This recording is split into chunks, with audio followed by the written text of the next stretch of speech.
Hola a todos, soy Antumarin y voy a jugar a un mod del Feliz 2 que se llama Stanley Parable, así le digo yo, porque así se llama, de Stanley Parable. Imagínense con una sonrisa pelotuda ahora. Bueno, antes de empezar con el video quiero explicar un poco que no estuve, es decir, subí videos pero no estuve demasiado activo que digamos porque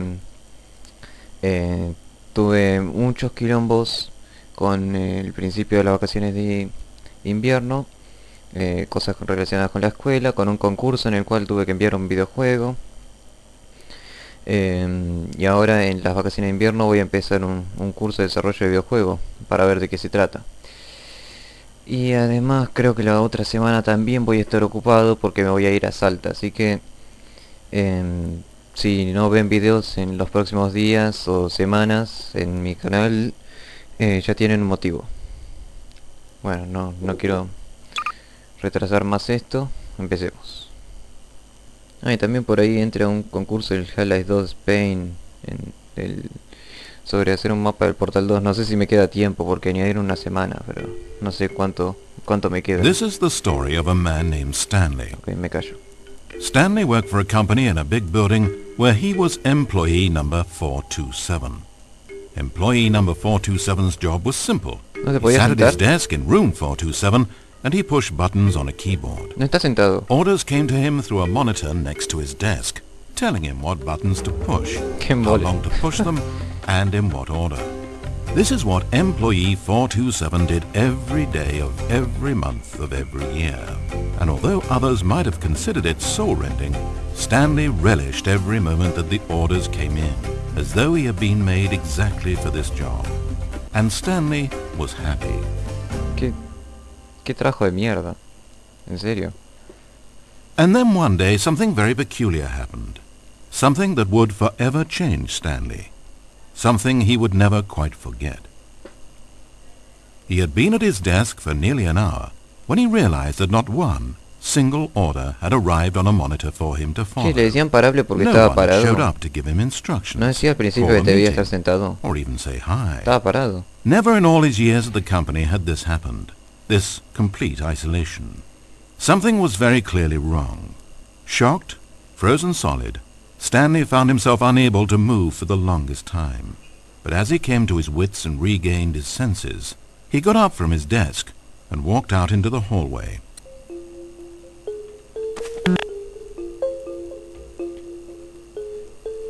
¿Qué está haciendo? Ay. Bueno. Es una habitación distinta, sí. Primero, cargar. Voy a guardar la partida acá. Porque sé perfectamente que hay decisiones que tomar durante el juego. Y... Stanley decided to go to the staff lounge to check on his co-workers. He never functioned well by himself and constantly needed support and guidance from others, so the thought of total solitude was terrifying to him. Sé que hay que tomar decisiones, así que probablemente si decido hacer una serie de esto, voy a hacerla primero tomando las When decisiones. Stanley came to a set of two open doors, he entered the door on his left. Primero voy a hacer las cosas bien, tal y como me las dice el narrador, y después voy a hacerlas mal, todas. Y después voy a hacerlas según mi propio juicio.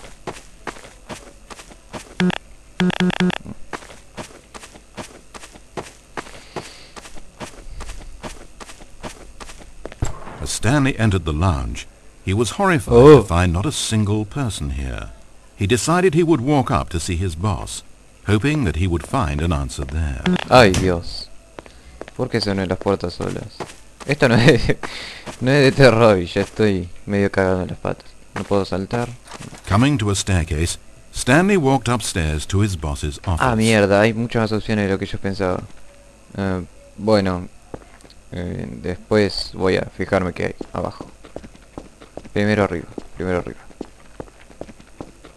Bueno, probablemente no puedo ir abajo. Entering his manager's office, Stanley was once again stunned to discover not an indication of any human life. It was at this point that he began to feel dizzy and a little sick, and even thought he might pass out when suddenly he noticed a keypad next to the filing cabinet in the corner of his boss's office. Stanley had never seen this panel before and had no idea what combination of numbers would produce any result. In fact, only Stanley's boss knew this, since the panel withheld access to the boss's greatest, darkest secret. And so he had assigned the keypad a combination that only he could possibly know. The number of his freshman dorm number in college. 1957. But of course, Stanley couldn't possibly have known this. Yet incredibly, by simply pushing random buttons on the keypad, Stanley happened to input the correct code by pasaba algo más, si no... Amazing. Stanley ventured forth into the Si no apretaba los botones que me decía el tipo, ¿pasaba algo más? Este mod está lleno de cosas, posibilidades. Ahí se me fue el puntero. Es un edificio bastante grande para tener un pasillo así de grande, secreto, en medio. As he drew deeper into the bowels of the building, Stanley had no idea where he was or what this place held. And just as he began to think he might not discover a thing, he emerged into a long room to find rows and rows of monitors, screens with a number above it. Stanley noticed, however, that these were not random numbers, but the number of employees who worked in the building, his co-workers. Even his own number, 427, had a place on the wall. But why a setup so elaborate, he asked. Was this simple surveillance, or something even more? And as if in answer to his question, the wall slid open before him, revealing the ultimate truth of the situation. Es bastante silencioso el lugar. An enormous control panel Stanley discovered, but not one that controlled simple machinery. Buttons were labeled with emotions. Happy, sad. Levers and knobs controlled actions. Walking, eating, doing work, or watching TV. Every input on this device monitored not the functions of a machine, but of a human being. And the reality began to sink in. Stanley, like so many other people, reduced to images on a monitor, had been under someone's control, always at the mercy of this machine. Could this have been the only reason employee number 427 was content with his boring job? That a machine had altered his emotions to accept it blindly? He began to feel an unbridled rage, and at the peak of his anger, something happened. A spark. Stanley looked up and saw the generator overhead, still providing some small amount of power to the machine, keeping it alive. And knowing that this generator was all that kept the controls running, Stanley moved to the ladder in the back of the room and began to climb towards the rafters. Hay un montón de botones acá. Dios mío. Esto lo voy a hacer un montón de veces hasta que haga todo lo posible por... no sé, todo. Hay un montón de botones acá, los quiero apretar todos, pero primero voy a hacer lo que dice el narrador. The higher Stanley climbed, the closer he felt to freedom, the further from enslavement.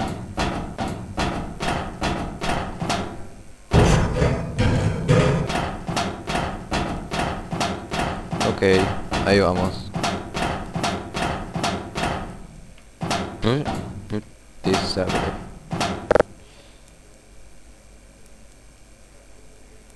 Qué raros controles. Ahí va. Listo. Se fue la luz.